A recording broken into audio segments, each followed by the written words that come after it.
Okay, Okay. you're good. Yeah, we'll put it on record. Okay, so we'll start again. Big shout out and hello, and thank you for being here to our brothers and sisters in Pine Ridge.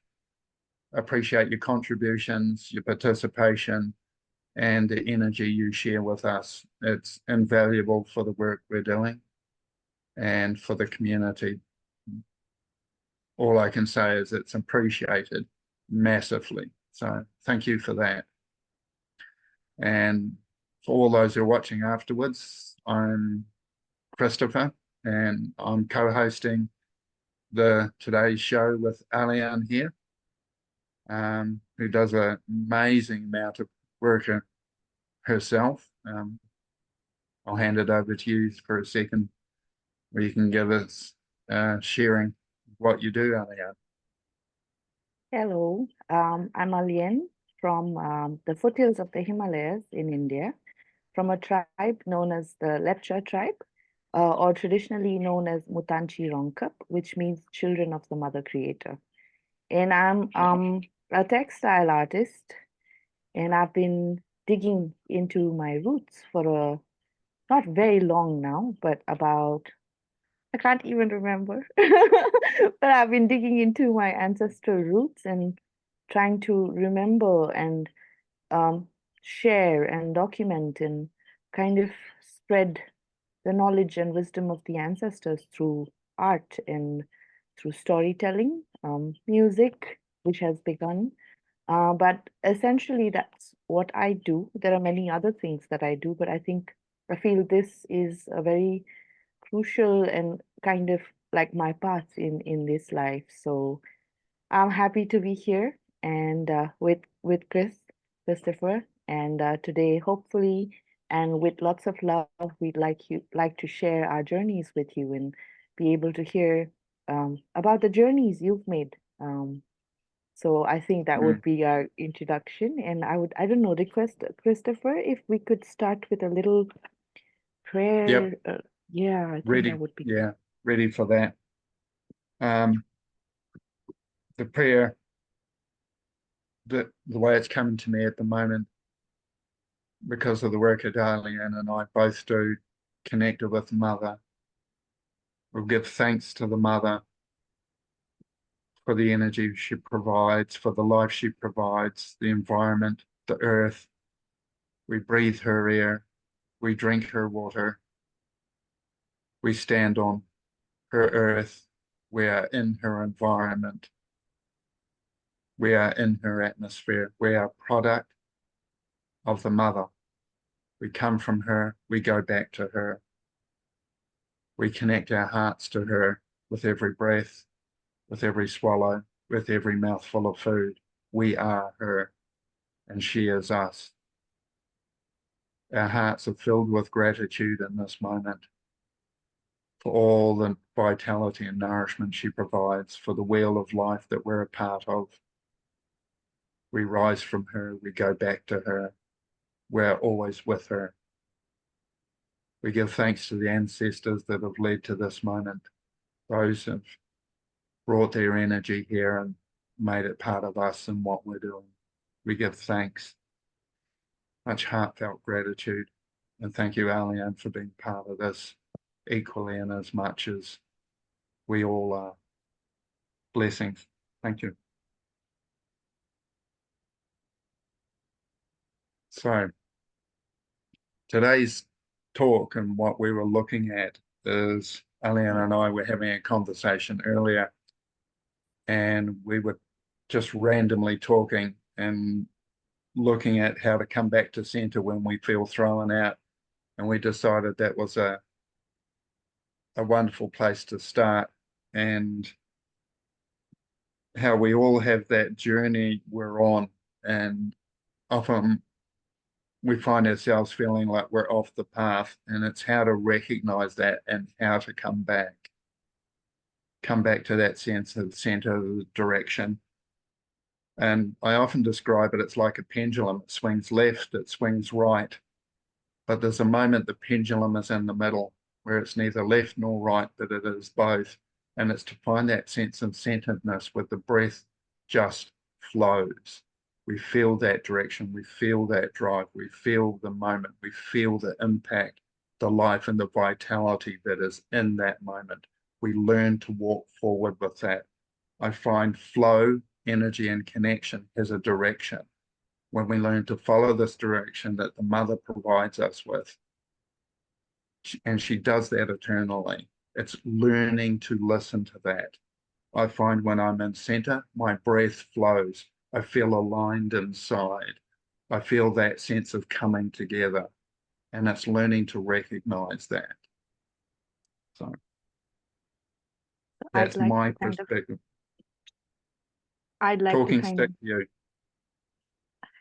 I'd like to kind of add to that because for me, it's not necessarily the past. It becomes the past, but a lot of times I think because I'm a very emotional and sensitive person in that sense.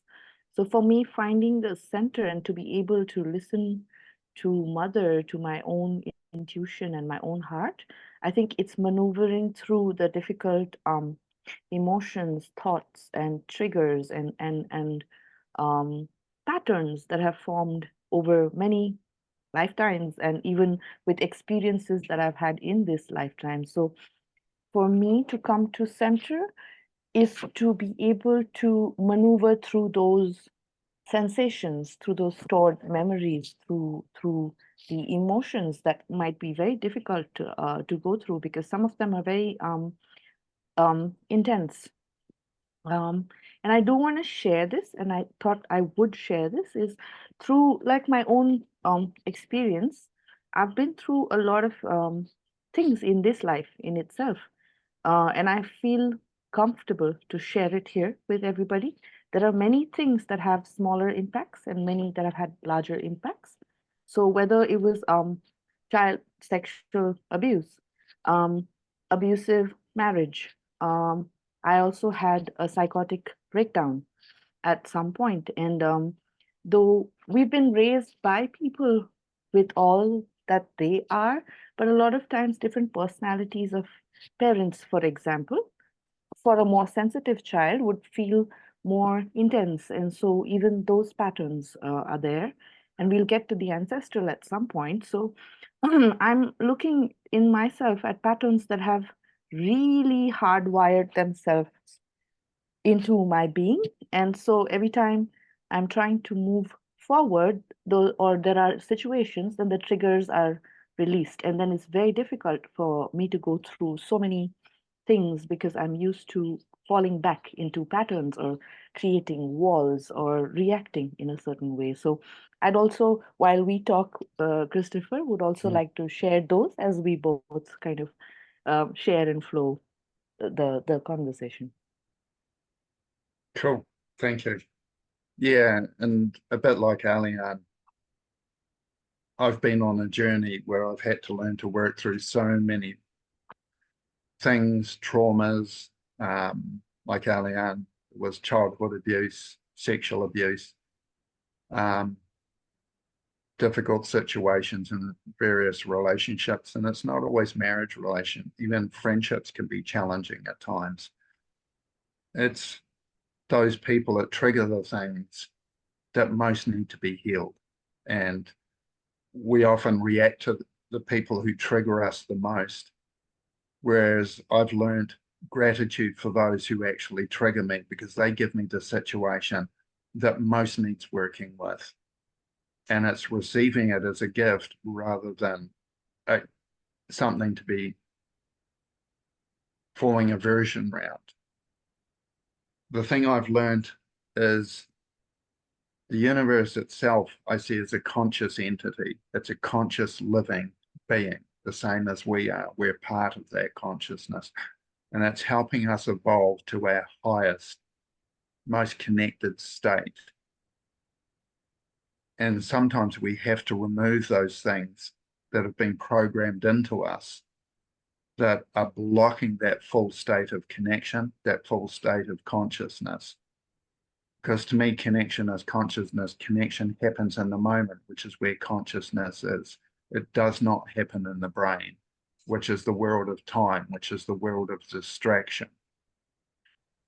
And it's not forming aversion to the brain activity, which is referred to as ego, which the New Age movement for quite a period of time was like, oh, the ego's bad, get rid of it, annihilate the ego. Even heard the phrase, no, my guidance is saying don't say that. But the aversion to the ego was sort of like the path for a while. Now we're starting to come back to the ego actually has a purpose, which is the thinking brain. It's where daily memories are stored. So we know where we put our car keys. We know how to do the meditation. Our brain remembers that we sit in a place, we sit in this position, we focus on this thing. Then we step out of the brain to become that focus, whether it's the breath, compassion, love, connection, empathy, or we're working through a situation. We can do it with both presence and focused awareness in the moment. We're not separating ourselves from the experience. When we go into brain, we're working with memory, which is separation from the actual experience. When we're in the moment, we're sitting in presence with the experience. And for a lot of us, it's challenging at the start because we don't have tools for this. We don't have resources. If we haven't practiced it, or we don't have a good guide, a teacher, an elder to guide us, we're stumbling along in the dark. And often we start to resist this because it seems so hard. But it's learning to be open to it and realize in the moment is consciousness itself, and the consciousness itself will guide us if we learn to listen. And this is part of where I found the breath comes in as an effective tool. When something feels appropriate and aligned, I find the breath comes in, it feels vitalized. It's like I breathe in, it's got, yeah, this feels right. And I learn to follow that instinctive guidance that's there all the time. The breath flows where life goes. And where life goes, breath, vitality are sure to follow.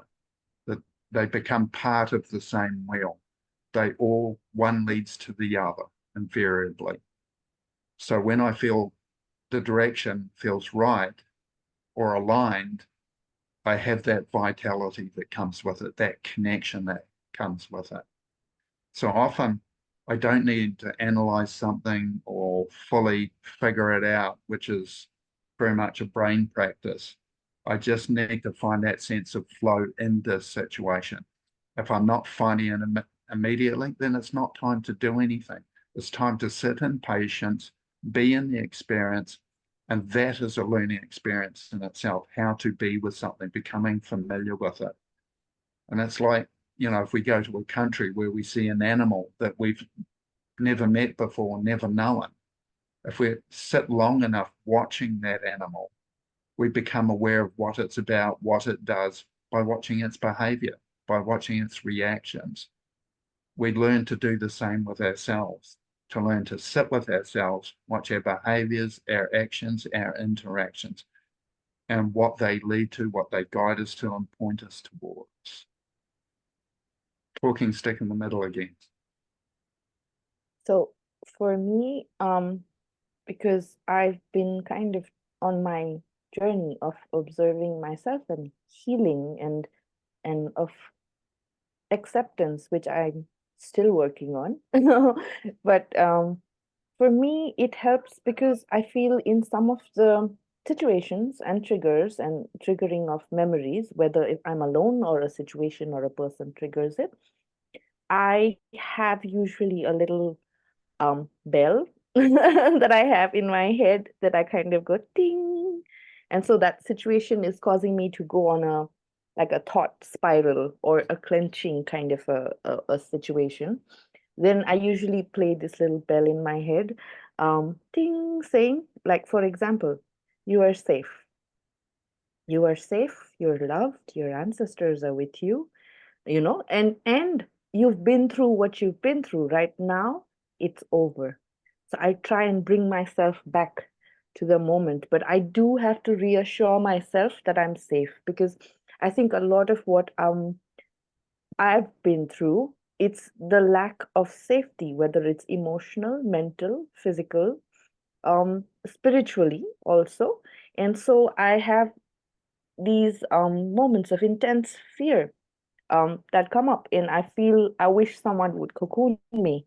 I wish someone would shield me from all of this, whatever it is. And so I think the bell thing is a practice I've created for myself, and maybe other people also do that.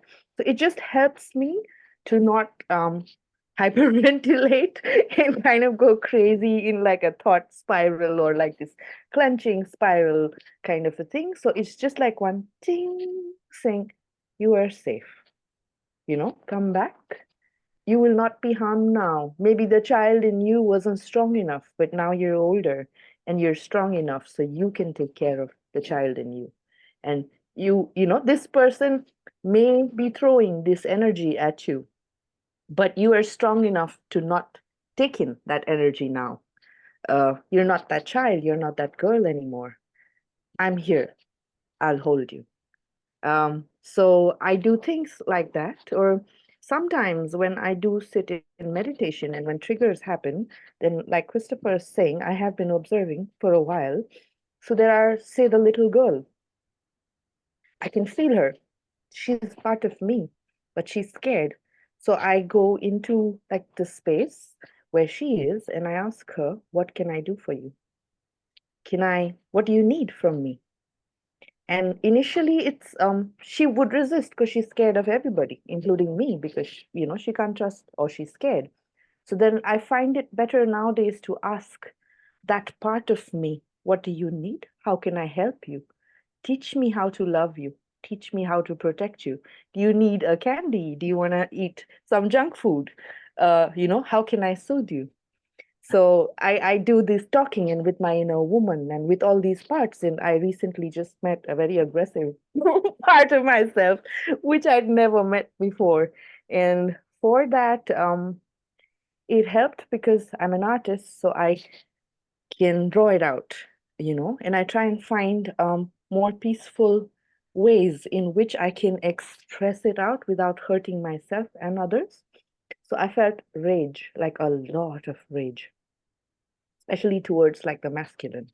I have, because of the situations I've been through, I don't trust the masculine, and I feel very disappointed with the masculine for having abandoned, for having bullied, for having so many things. And it's not just this lifetime, it's from many, because I've seen myself being burnt as a witch or something like that. So many.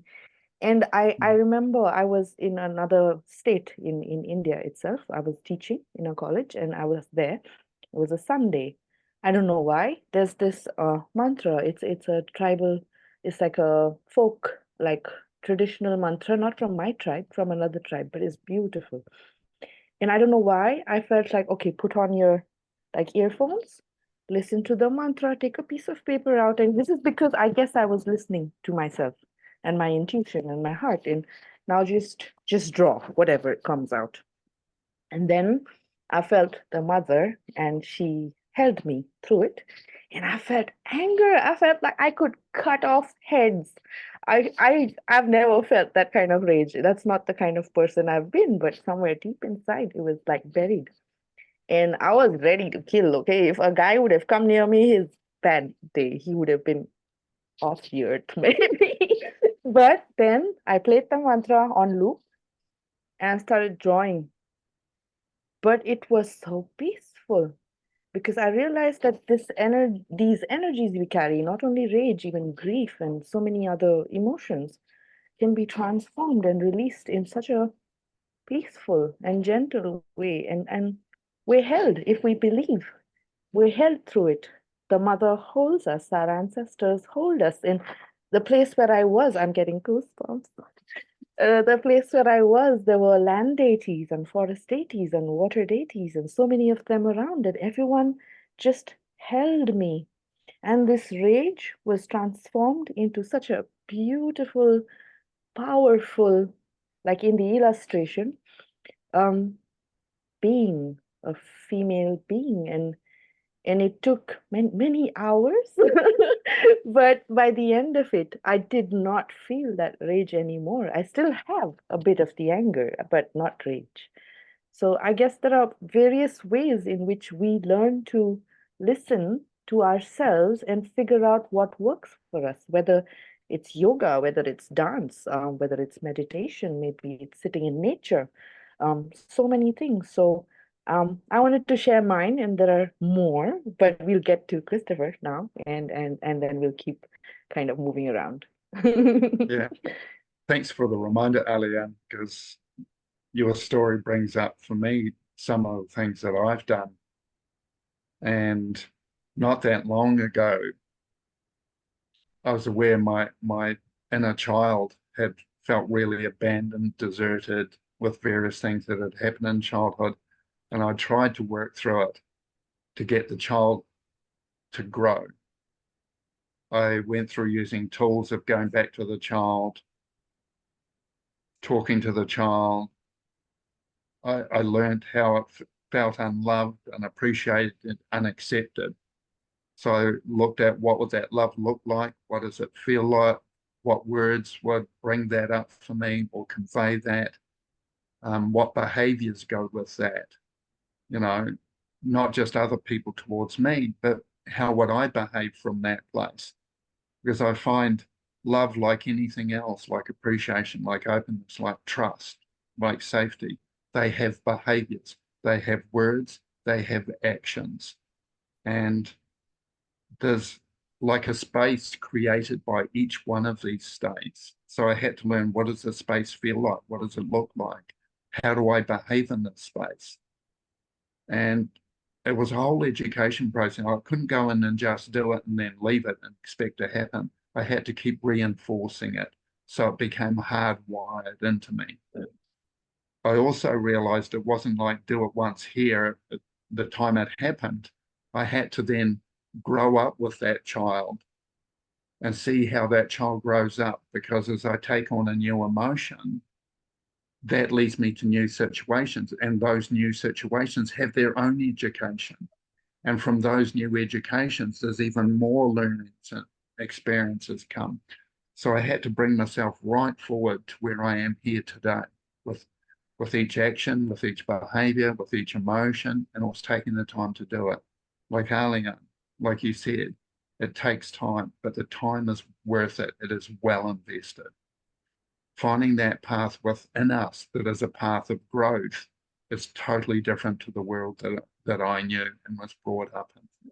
One of the other things I did recently to tidy up a lot of this stuff, I still had issues because even though I was growing up and I could see appropriate behavior, appropriate action, I could still feel the presence of my parents and the influences that had hurt me. Still being in that environment was an issue. So I went back and figuratively divorced my parents, adopted young me, and became my own parent. And I looked at self-parenting through the process that I was opening me up. In the start, I was looking for it, but once it became action, it was the process that was opening me up. I literally went back and, in my mind, divorced my parents, adopted young me, and became my own parent because I knew me the most. I knew what I needed. I could listen to me because I was with me. And it was a big process realizing how much we can actually be there for ourselves. I'm not saying it's easy. At times it was very confronting because I had to be the child experiencing and the adult guiding the child through that experience. So sometimes I had to sit with the uncomfortable stuff so I could find the words, the actions, and the behaviors around it that removed me from that situation in a constructive fashion. And I had to learn new emotions, the childhood I knew. I didn't know what love was. I had to learn that. I had to learn what joy was. I had to learn what compassion was because I'd never experienced it. So these were all new things. And it's like, how do we learn something that we've got no experience of, but we feel pulled towards in a way that we know this makes us whole? Without this, we know something's missing. And I'm forever grateful that in my childhood, I had natural bush, virgin bush behind the house. And when I left the house and went outside, my safe place was with nature. At a young age, I felt them as my companions. I felt connection there. I felt empathy. I felt safe. I felt held. They were my playmates. And I didn't realize how deep a connection I was establishing in those years. And, you know, today I talk to the trees, they talk to me. It's a full-on conversation. But it's not just in single words, it's whole impressions backwards and forwards. It's like 10,000 words in an instance being swapped back and forward. Nature was my healer in so many ways. That's where I learned what love was like. It took me time to realize it, but that's what showed me, which has led me to the life now where I realize love is everywhere. It's in the trees, it's in the earth, it's in the water. To me, this is not fantasy. This is something I went in tangibly and experienced. I can take others there and they experience it. We don't realize how much this world is made from love, with love, in love, by love. It is the creative force that provides the very life we breathe, we eat, we drink. This is our guide. It's that heart space that is the heart that sits in the middle of the chest and experiences both sides of our being. And it's learning to be with both. We've been through a world of what I call toxic masculinity, a world of hierarchy, a world of separation that aim to disconnect, but we can never disconnect from that which is real because it remains forever present. That which is real cannot be lost. That which can be lost is not real. When we lose the sense of separation, we're naturally born into the place of connection because it's always been sitting there waiting for us to come home. And this is the journey home. This is the connect. This is back to the breath that provides the life. It's the love that provides the life. It's the food that provides the life. The Mother Earth has provided all we need, all the medicines, all the plants, all the nutrition, all the moisture, the air we need. She has created the perfect environment. It is only our separate self, our thinking brain, that perceives it as separate from that which we need. We are not separate from that which we need. It is all here, already provided. Alyen, would you like to add to that? Yes, I think starting from the family thing that you talked about, similar for me. Loving parents, but with their own how would you say, upbringing. And I think this would then I would go further on to take it like higher up the tree, the family tree. Um, Father was raised by a very strong patriarch. So he was given responsibility at a very, very young age. So what turned out was a kid who was never a kid, grew up, and did the same thing to his children, though, because that's how he knew how to raise children. So I used to blame him and I used to be very upset with him for a very, very long time. I also looked up to him. He was a beautiful, beautiful elder. Now that I look at it, because he was not only to me, even to other, but there was also like a what you call narcissistic personality disorder, like a milder version of that, which I didn't realize. And as an adult, I do understand now. But that kind of controlling and terrifying father figure for me, and I had to make peace with him. In what helped me or what helps me is I believe ancestors and people who've left, because my father passed with cancer many years, 18 years ago, is I had to slowly speak to him and tell him, I'm really, really angry with you. Why did you put these chains on me? What have I done to you for you to have treated me in this way? And he did not do it on purpose, though he did.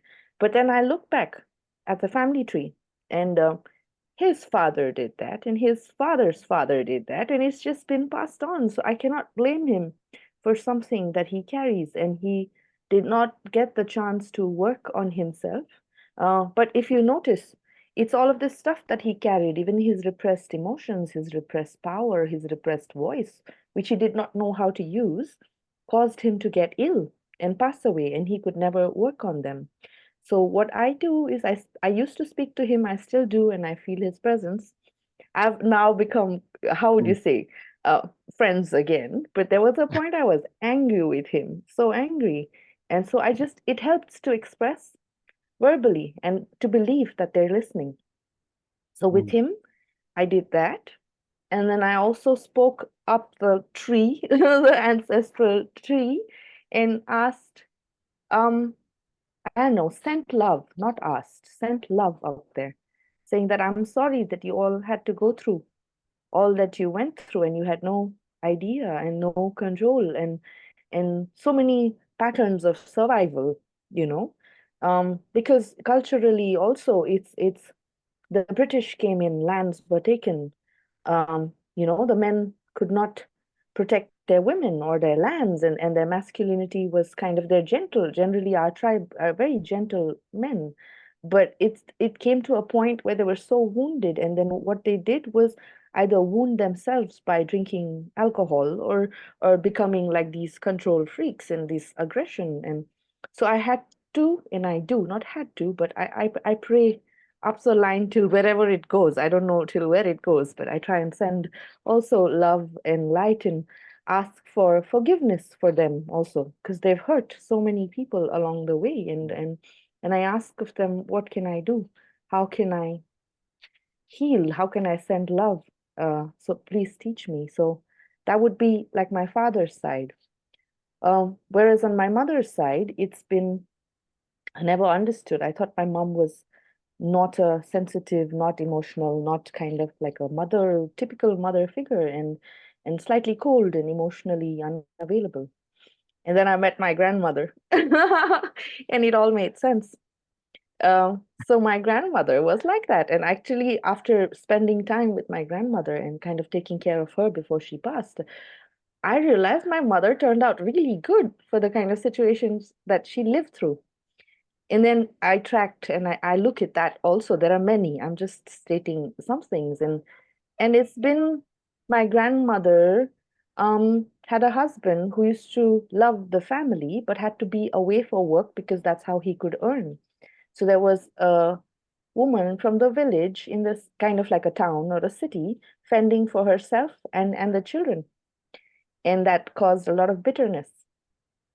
Mm. One of the things. There are many other patterns, but say the bitterness and this kind of like survival mode, which kind of, you cut off emotions, you block so many things, and because you're in survival mode, and then you can't listen to yourself, and you can't really see the needs of others because you're just on, yeah, you're scared all the time. And I saw that in my mother, and I have that in me because I have a lot of anxiety, and it gets triggered.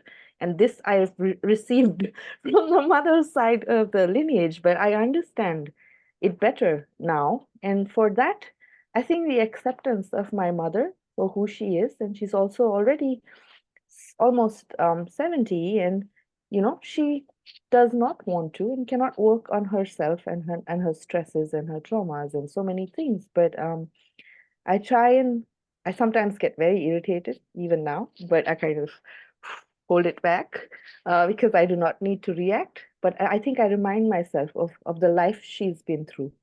I remind her myself that she's in survival mode. She's afraid and she's struggling. So I do not want to add to that, but I try and calm her down sometimes, saying, Mom, relax. It can't get any worse. Even if it does, we have a solution. So I have to calm her down. So I love her and I get triggered by her, but I think empathy and I think understanding where she came from and the love that she still gives is there.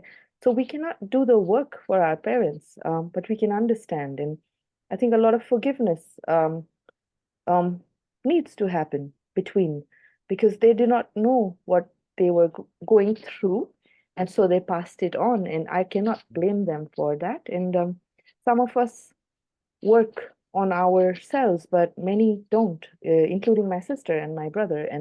And I see these patterns, but it's present in all of the siblings and the cousins, and I cannot do the work for them, but I can share some thoughts and share some experiences, but I cannot do the work for them. So that's another thing I've understood. So that's with the family and the ancestral, because we also carry so much memory of displacement, of abuse, of poverty, of so many things, and we carry it in our being, in our body, literally also stored memories in the physical being also.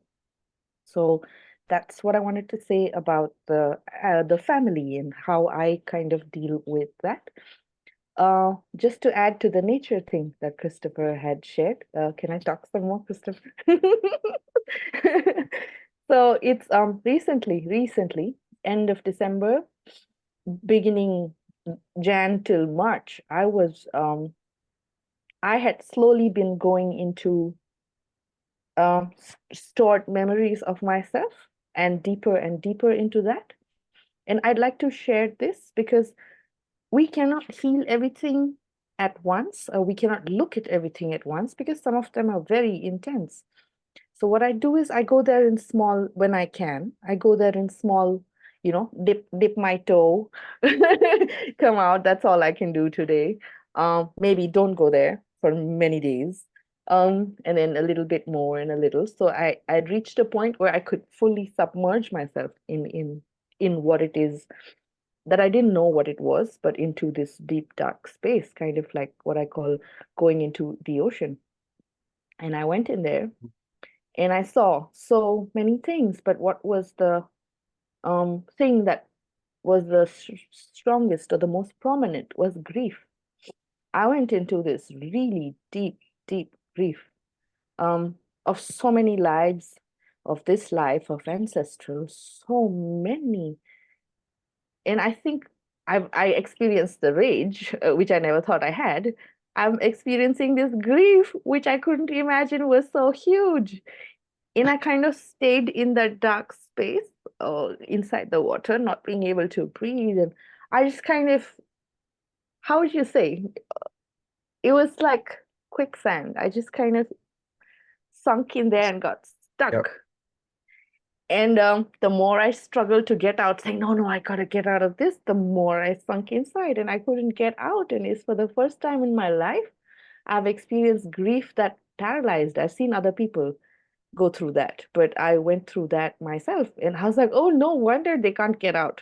It was crazy. But so coming back to the nature thing, and so what I did is first I struggled because I wanted to be in control and not be sinking and in that space. But then later, I wouldn't say give up, I just gave in.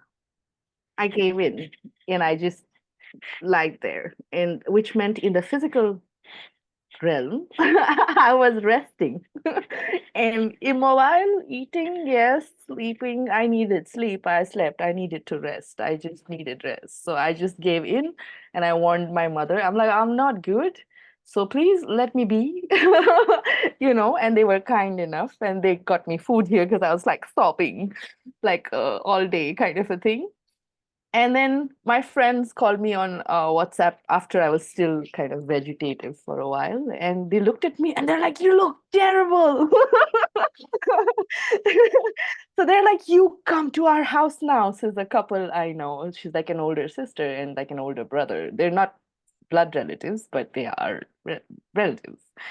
And they're like, you look terrible. Come home now. So they came. They're like, we're coming to pick you up. So my mom's like, listen, you've been crying too much. You just go. She just chased me out. So I went there with them. It was a lot of talking and crying. And I think crying is beautiful because it's such a beautiful form of release. And I think people underestimate the power of tears. But getting back to the conversation, so they fed me, they took care of me, let me sleep, they made me laugh, and I was still sobbing. And then they're like, okay, today we're taking you to the river. And I liked dipping in the river before my depressed state. So they took me there, and I cannot describe to you. It's like a little corner, you know, where the water comes and there are rocks, and there's a place where it's deep enough, which is like slightly higher than me, so you can swim. The water is like this beautiful, I can't even describe the color. It's like a mix between like a teal and a turquoise, and there's like frothy bubbles in there. And as I went there, I didn't have any energy to connect. But as I went there, I was like, no, I know I need to dip myself in the water. I need to swim. So I hadn't even carried stuff. I just kind of went in my undergarments and kind of went in the water and swam, and the bubbles and the water. And then I felt the river. I felt the river, and I felt the forest. And I felt like I was held, and they're like, you're here. Let us soothe you. Let us heal you. And then I thanked them and I felt them. I'm getting goosebumps. And after which I started to get better, though it's like I have my moments. It's been since December, January, now we're in June, and I have remnants of it, and moments of kind of, you know, being unable to do things sometimes, but I don't pressurize myself. But it was the river and it was the forest that helped me heal. And so I think it was crucial, and it was the medicine I needed for me to come back and kind of begin surfacing again, and to remember to breathe again. You know, being in the water for too long, I forgot to breathe. Um, I forgot to walk on land, and I'm relearning how to do that. So I think my nature experience, one of them has been this, and it's been powerful, and it's very recent. Mm. Back to You can you, Christopher. Thank you very much. I really appreciate that, just hearing the story. And this is, I'm aware of how much sharing stories is healing in itself. I hear the part where you accepted, and in that moment of acceptance, it didn't change anything, but you stopped resisting. And once you accepted, the healing started to happen. You know, we like to think, oh, I'm going to be healed instant, but it doesn't always happen that way. It's a journey. And hearing your journey is empowering, but acknowledging at the same time. So really appreciate that. And often we don't give enough credit to just listening to people, letting people tell their story, letting people share their story. And one thing I'm going to acknowledge here, because it's such a trauma for so many, is the trauma of colonization. Every country I go to that's experienced colonization, there is trauma from the experience. Any of us who are part of that colonization heritage pathway, or being on the receiving end of it, we all have healing to do, because we came from a place that caused that. And until we acknowledge there's another way, there's a better way, that doesn't change. This is part of what causes generational trauma, is the lack of change. And it's not just changing on one end, both ends need to change. And this comes back to what I call toxic masculinity, which is a real buzzword that's going around nowadays. But also that intergenerational trauma where our parents did the best they can, as you were saying, Alyen, but they only had so many tools and resources and knowledge available. They were still busy trying to cope with life. So what they have gets passed on to the next generation, which gets passed on to the next generation and the next one, until one of us stands up and goes, enough. This stops here. I do what it takes. I ask for the guidance. I ask for the help we can ask from nature, from our ancestors, from friends and family, for the help to heal this. And remember, the original meaning of the word healing is to make whole. So we bring it to a whole place, which means we have to see each other as equals. We have to be open-hearted towards each other so we can feel received and held in that openness. I'm open to you. I'm open to your way. I'm open to your path and your life. This is where I hear you. I don't hear you unless I stand in this place. And I want to be part of that healing. Healing isn't just for a single person. Healing is for the whole community, the whole environment. We can't heal without being part of that. And you can't colonize in that place because you realize it's not about that. Colonization was, we could put so many words to it, and I don't know if we'd still describe it adequately and the effects of it.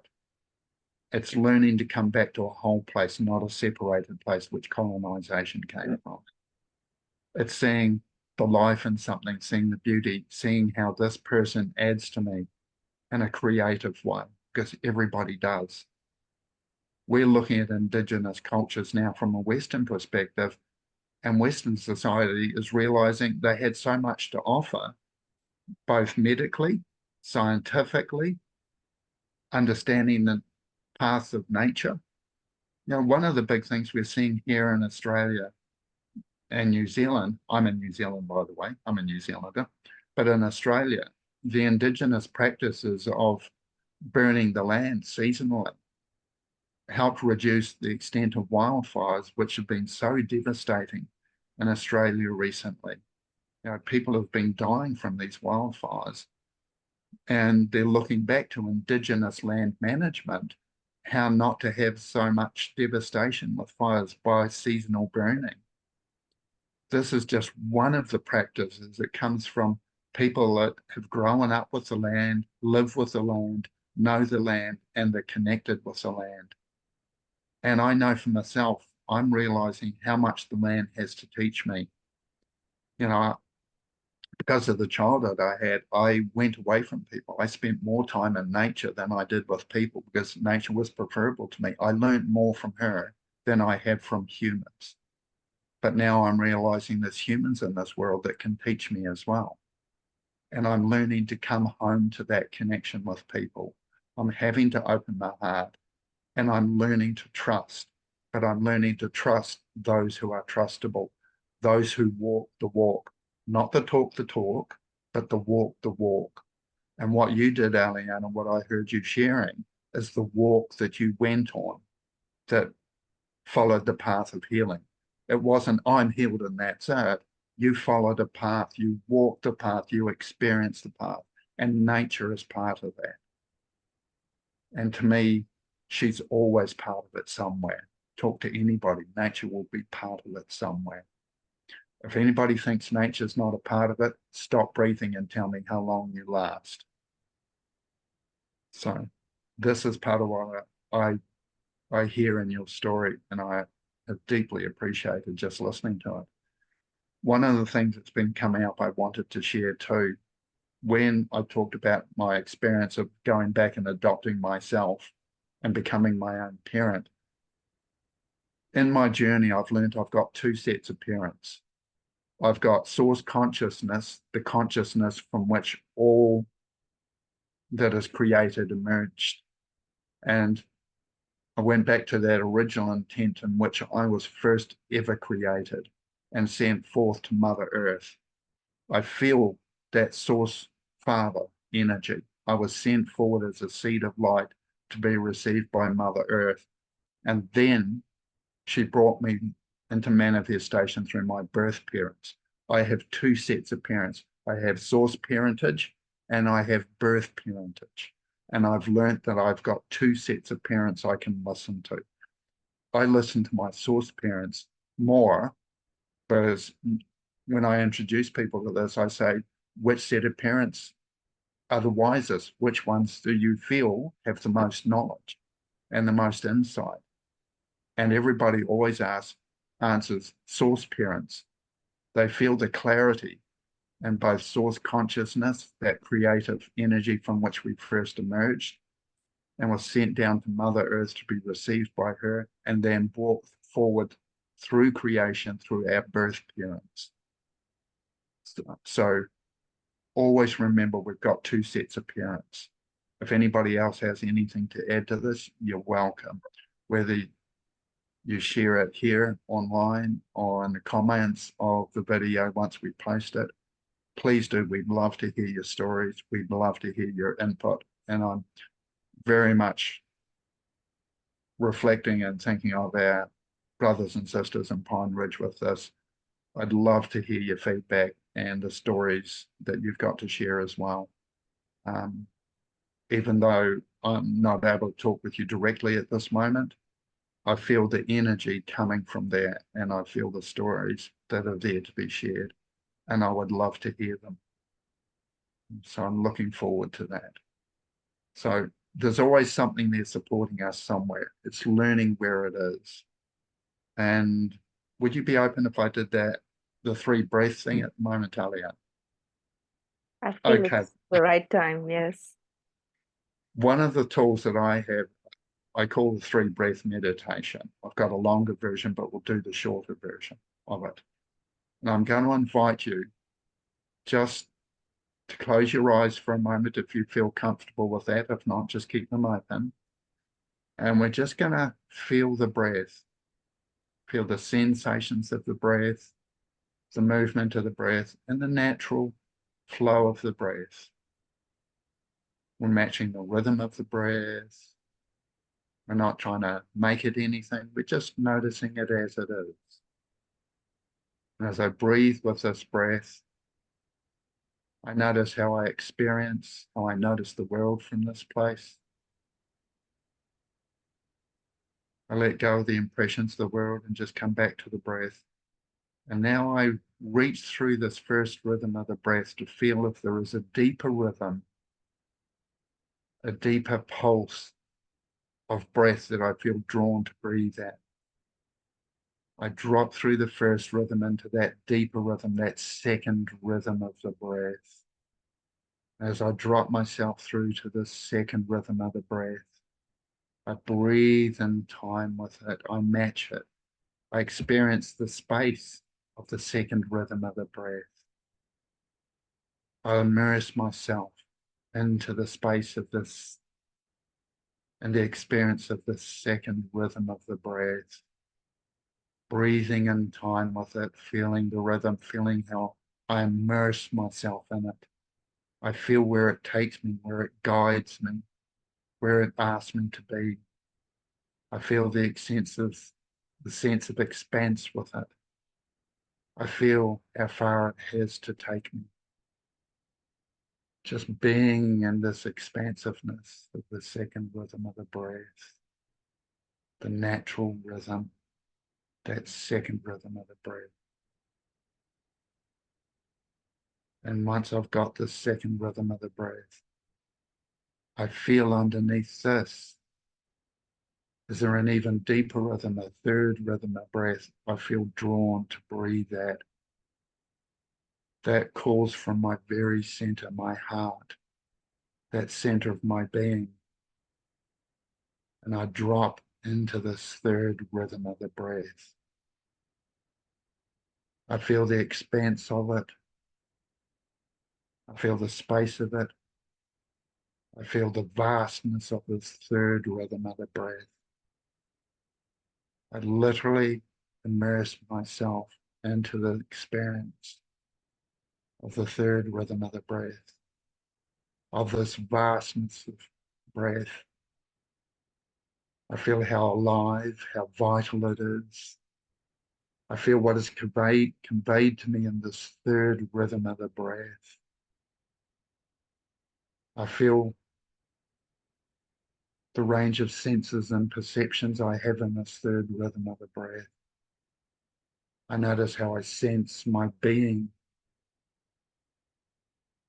how I experience and sense the vastness, the space, the expanse of the third rhythm of the breath. And as I feel enveloped in this third rhythm of the breath, I take a moment and reflect back to where I started in that first rhythm. I reflect back towards that world that I experienced in the first rhythm of the breath.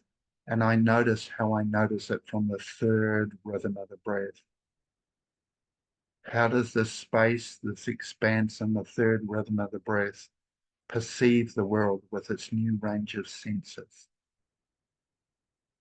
How do I react or integrate that world?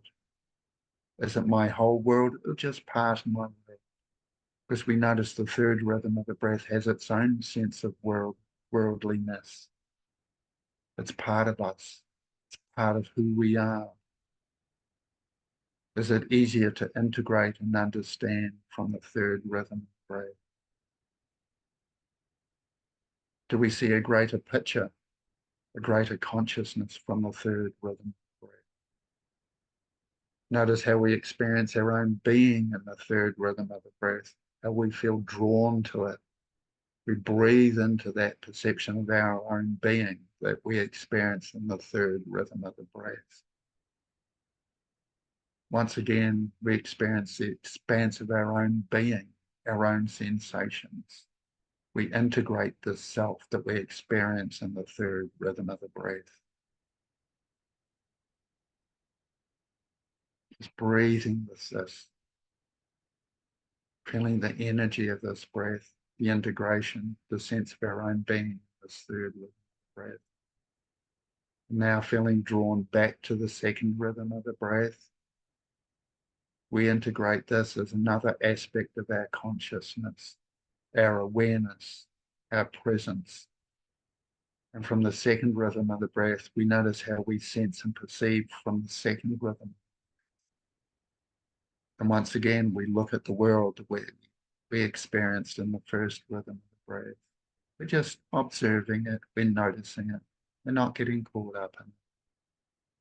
We notice how the second rhythm offers us the gifts of perception in its way. The same as we notice the gifts of perception from the third rhythm of the breath. And then noticing the second rhythm of breath, we immerse ourselves in that. Notice our sense of being in this place. And then we come back to the first rhythm of the breath, bringing the gifts that we've received from third and second rhythm of the breath, the perceptions they've allowed us to have, the tools they give us, the understandings we've brought with us from this third and the second rhythm of breath, being brought back to the first rhythm of breath. So we can help this first rhythm of the breath understand ourselves, our being, how to be with ourselves, how to reflect upon ourselves and our experience. As we orientate back to the first rhythm of breath, we notice whether it's changed.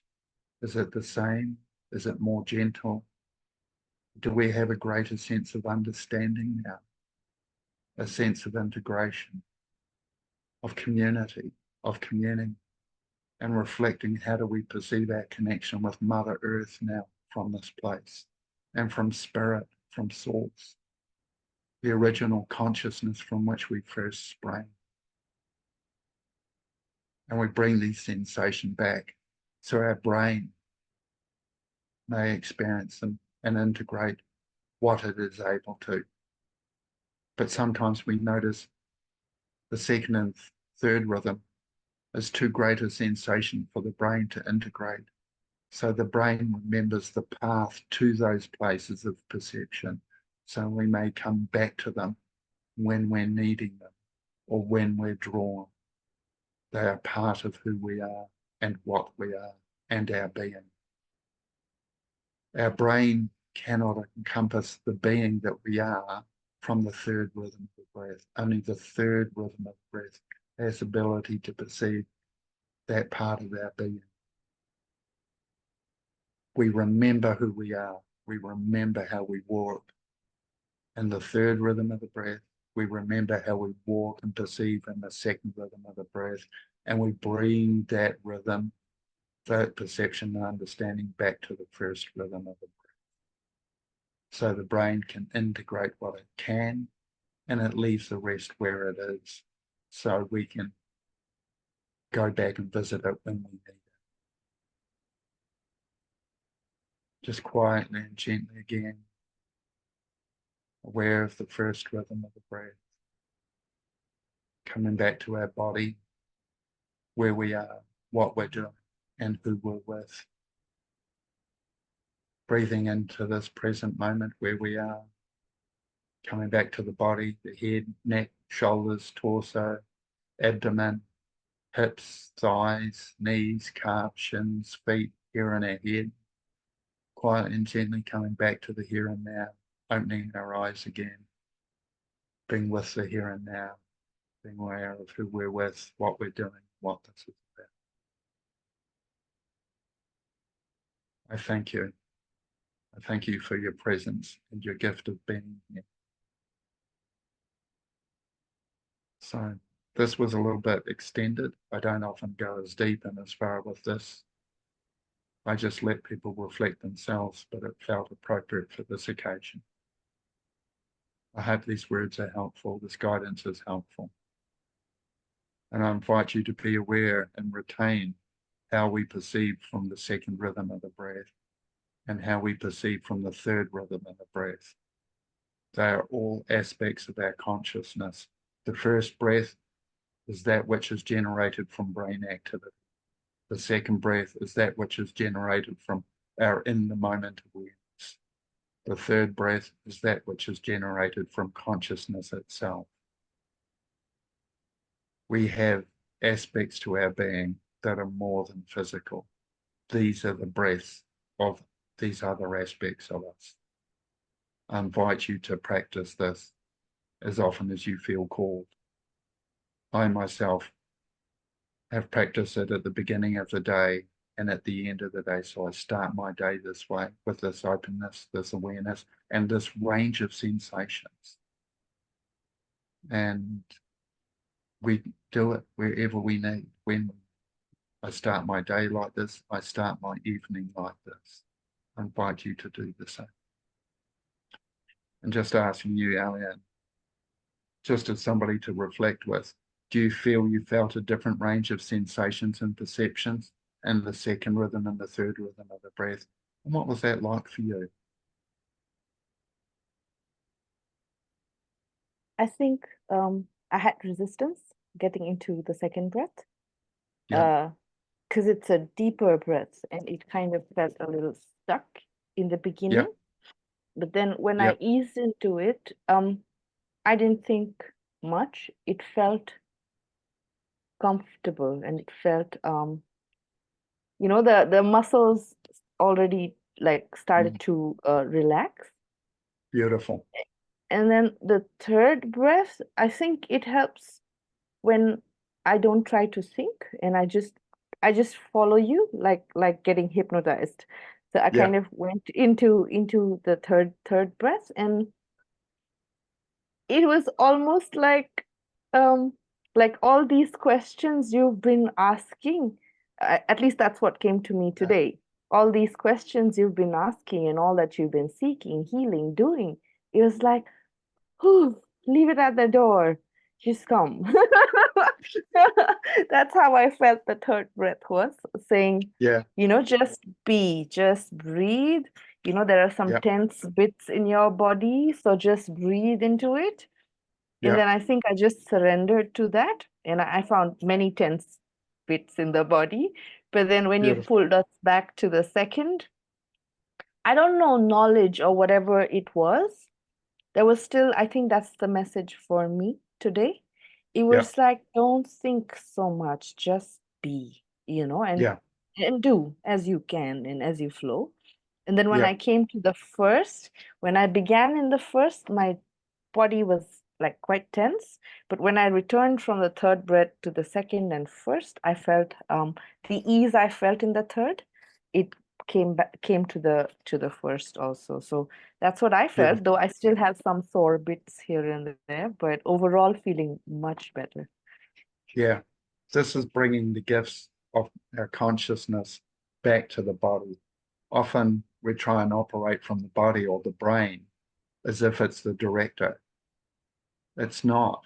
The brain is a memory and it remembers, but it doesn't know how to lead the way because it doesn't have the experience. Whereas our second and third rhythm you talked about the sense of knowing there. That is actually part of the third rhythm. There is the inner knowing in the third rhythm of the breath. We have a knowledge and a depth that we didn't realize was possible until we learned to access this place. The third rhythm is what's referred to as the inner knowing, or in some schools of thought, it's the gnosis. It's the knowledge that is always available. And it just waits for us to tap into it and come from that place. Whereas the brain doesn't know, it thinks. And I often describe, I touch my finger. By the time the signal's halfway down the finger here, it's already in the past. So everything received in the brain travels down a nerve ending. So by the time it gets it, it's in the past. The brain only knows the past. It doesn't experience in the moment. This is where second and third breath come from. They're in the moment presence. It has a greater sense of being, as you notice, than the first rhythm of the breath has. Breath, as we say, is breath of brain activity, and that's not the only place we've got available. And the more we practice these different aspects of consciousness we've got just through breathing, the more they become accessible. And one thing that trauma does, trauma disempowers us and traps us in the brain images of being less than. One of the ways of working with trauma, which you and I have both experienced, is having these other aspects. They're aware of what's happened, but they're not caught up in what's happened. Like you said, the third rhythm just says, leave it all at the door. And it does. And that's the beauty of it. I realized I am not the trauma. I'm not that which I experienced. I learned from my experience, but I am not the experience. And now, for those who often bring up the question, what about love? How can we be love? Right? Love to me is not an experience. Love is a state of being. It is the state of being that comes from the third rhythm of breath, or from the source consciousness. Sometimes I'll even go into a fourth rhythm, which literally is the creative source. It is the source of that love. But for the start, I just share the three breaths with people. Once we integrate that, then I take people a little bit further. But yeah, Sarah, if you feel you want to share anything at any point, you're welcome. If you're just comfortable listening, we're happy with that too. No, I want to share something. When you were doing your meditation, what I experienced was like I was submerged in water. I don't know, and I was going down in water. It was weird. It was, yeah, Yeah. I don't know what that was.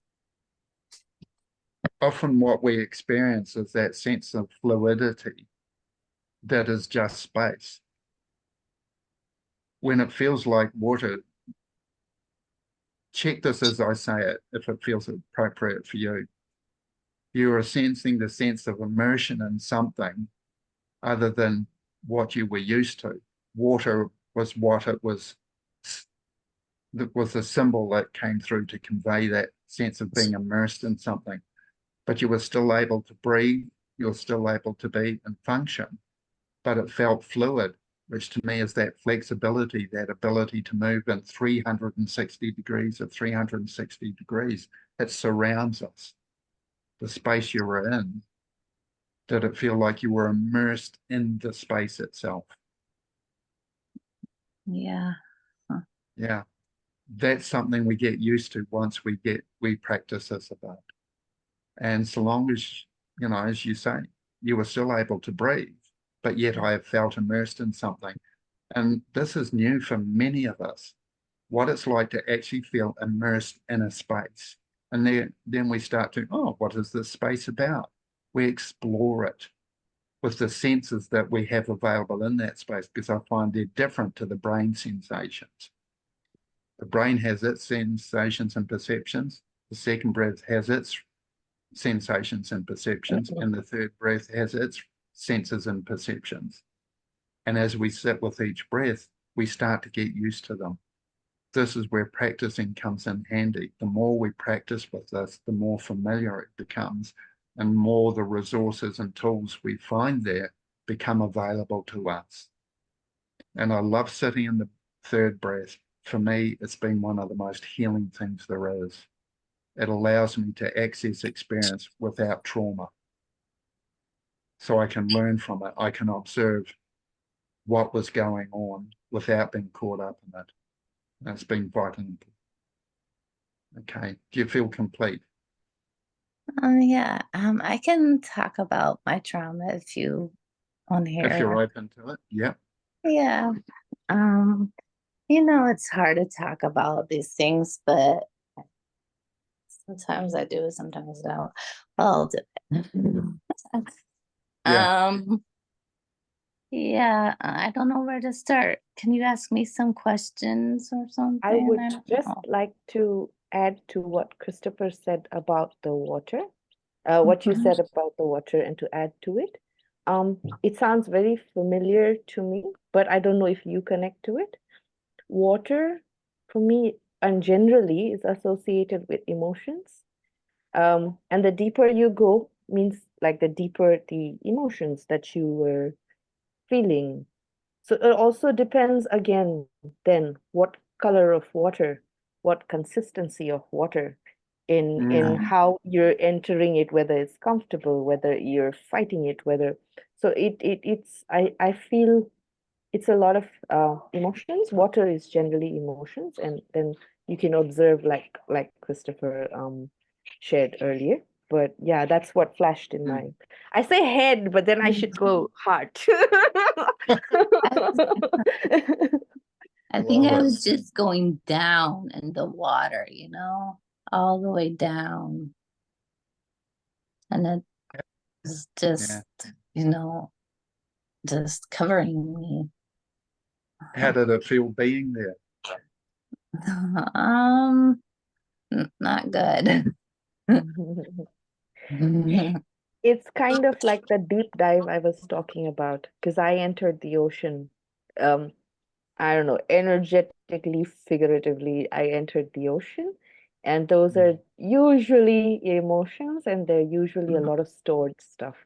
So when you find the time and whenever you're stronger and you feel the days you can go into it, do go there and observe. And sometimes it's tough, so you can just surface as soon as you enter if you don't feel up to it. But do it at your own comfort and see what's there, because a lot of yeah. stuff you need to heal, observe, see, realize is hidden there. And they say like the most potent and most powerful medicine is in the depths of these places. Yeah. Just so we tidy things up, Sarah, Mhm. now that we're reflecting on it, that sense of being in the water, now that you're looking at it, did you realize, can you look at it and go, I was okay? There was Yeah, nothing actually. Okay, so we yeah. breathe into that. So that sense of first reaction that you described was that didn't feel comfortable. Sometimes did it feel not comfortable or did it just feel not familiar? And you're Um, welcome to say both if you wish. Sometimes when I'm in the moment, like Yep, when you do your meditation, I feel it and then I can, you know, convey it. But when I yep, don't have that meditation, can't. yep, So I just lost it now. So I don't know.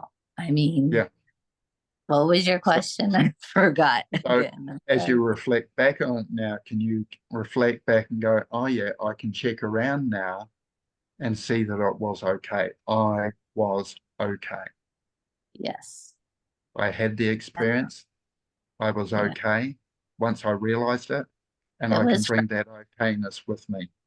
it was frightening, but it was okay Yeah, for that. that as that's it. Perfect. It's just being able to take that time and space to notice the okayness of it and realize as we do that, does it feel like the first immediate reaction disappears as the okayness becomes apparent? Yeah. Yeah. Yeah.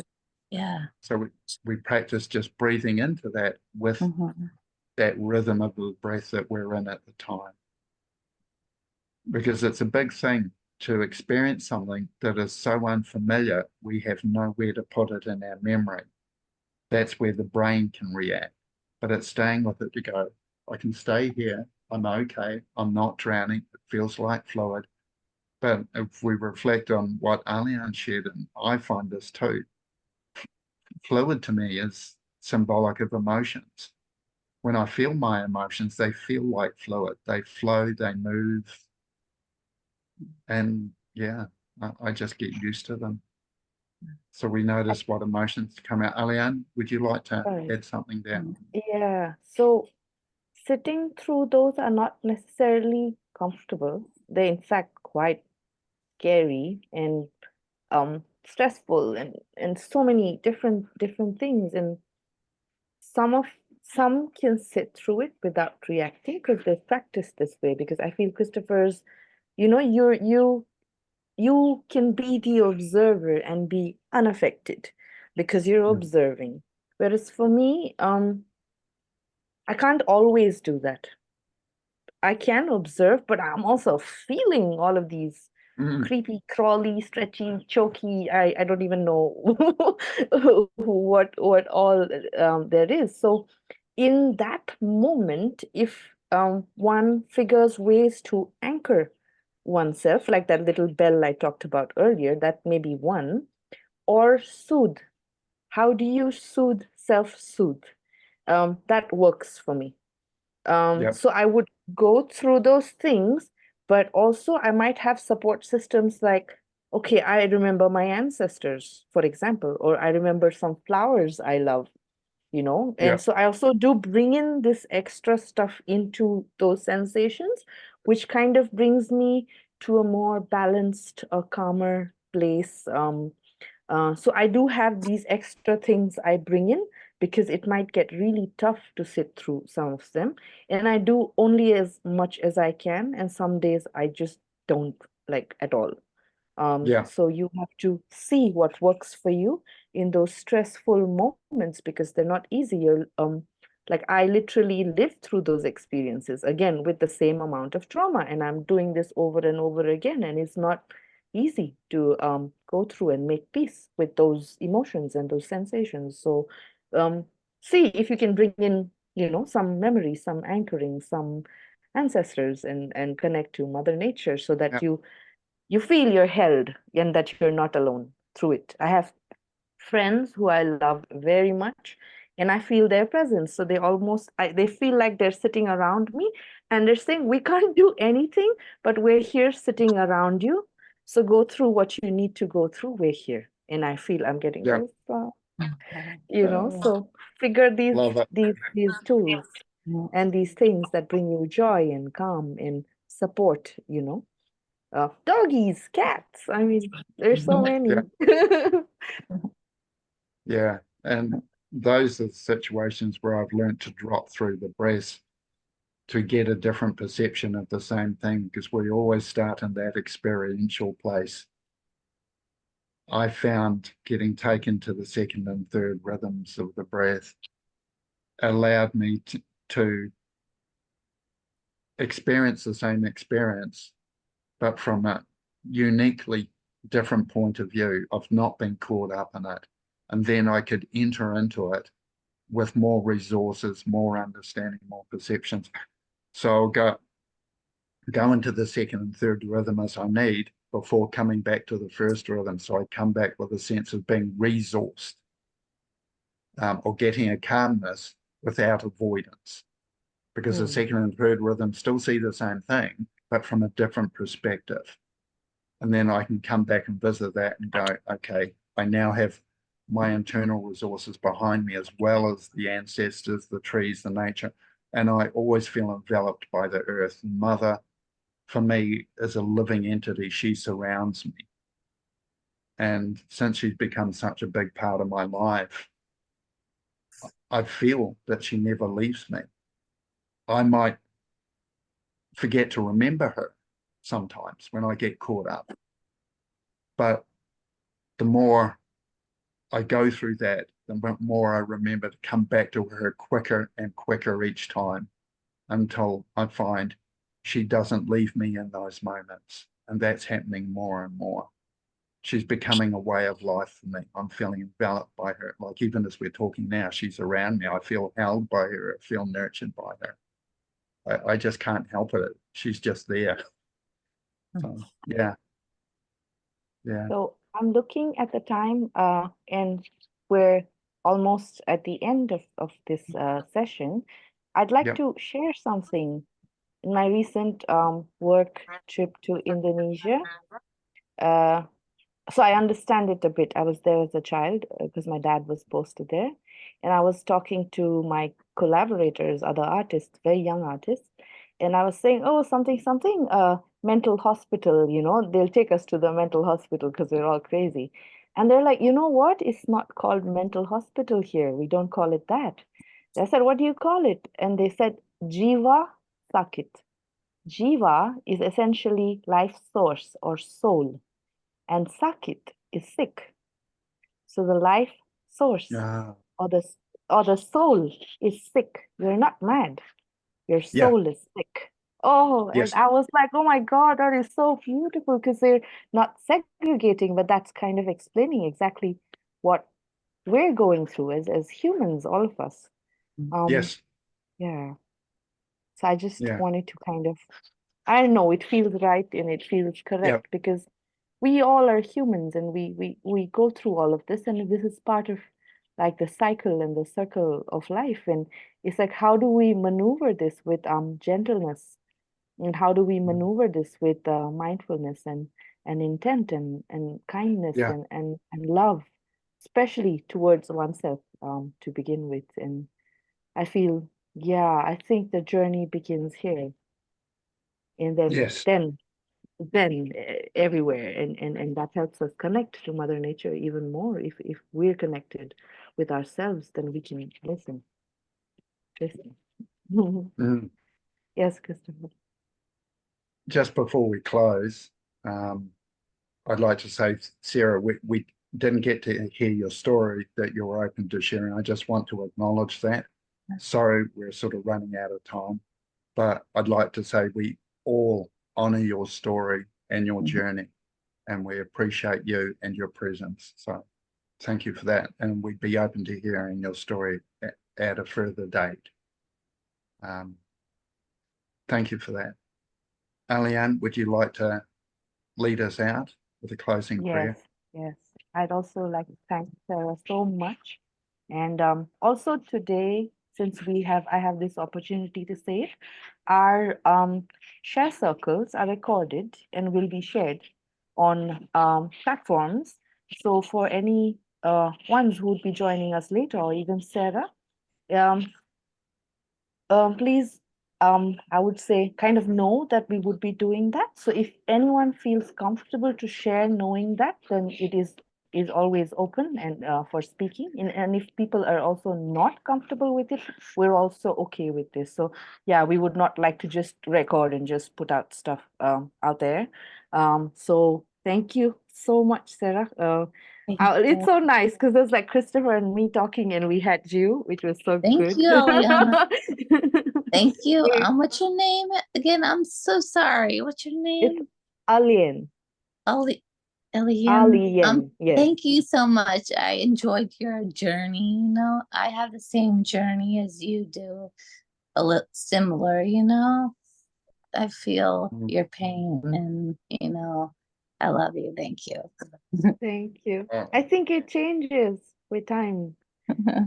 It changes. Yeah. If one does Yes. the work, it Uh-huh. changes into beautiful things, which can be shared, which is why I don't hold back my stories ever.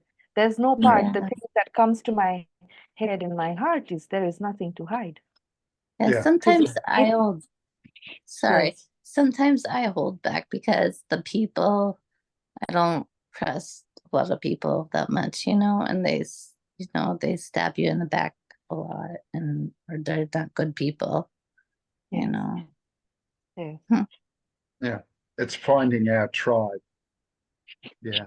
And just before we go, once again, I want to give thanks to our brothers and sisters and our family in Pine Ridge.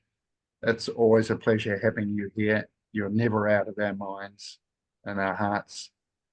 We thank you. And Alyen, back to you. Okay. So I'm so grateful, Christopher. I think we talk good together. Yeah. And I think if we don't stop this and look at the time, I think we're going to go on for hours. So, yeah, I think it's good of Yes. us. I've been keeping track on time. I'm like, no, we're going to stop on time. Christopher, thank you for your meditation. I really loved it, and I continue to love it. Like Perfect. I practice it almost every day and night. Thank you. Much Yeah. appreciated. Yes. Okay, so I'm going to now slowly wrap up, and I'd like to end with a short prayer. We thank you, dear Mother, the divine, our ancestors, and all who are with us today. We thank you for helping us share with love what we have been through. We ask for your blessings, your protection, and your guidance.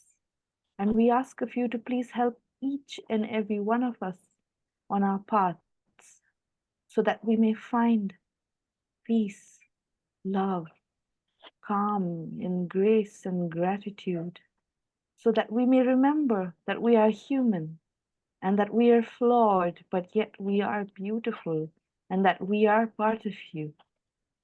We thank you once again for this beautiful, beautiful space that you had for us. And we ask of you to bless each and every being. Thank you once again. And we feel your love and we are grateful. Thank you. Thank you. I'm going Much to pleasure. stop the recording.